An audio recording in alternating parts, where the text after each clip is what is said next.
Do čo som najviac investovala na začiatku môjho chudnutia? Neuveríte, ale do športovej podprsenky a do tenisiek.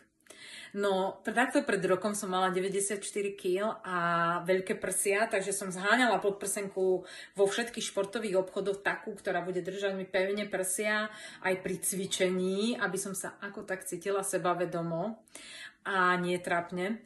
Ale ja som nenašla, neviem, či som sa nemala v oku vtedy, alebo čo možno. A tak som skončila v takom špecializovanom obchode, kde ma premerali. A pani mi do kabinky doniesla presne moju veľkosť, ktorá mi dokonale sadla. Síce podprsenka stála 80 eur, ale vydržala mi rok a ja som v nej denne cvičila a denne ju prala, ale nevyťahala sa nič, len som si ju pekne zmenšovala. A jediný dôvod, prečo som si musela kúpiť novú, lebo ona je stále dobrá, je, že som tak schudla, že jednoducho mi je veľká. A to je vlastne také potešujúce, keď si idete kúpiť novú podprsenku, pretože je vám veľká.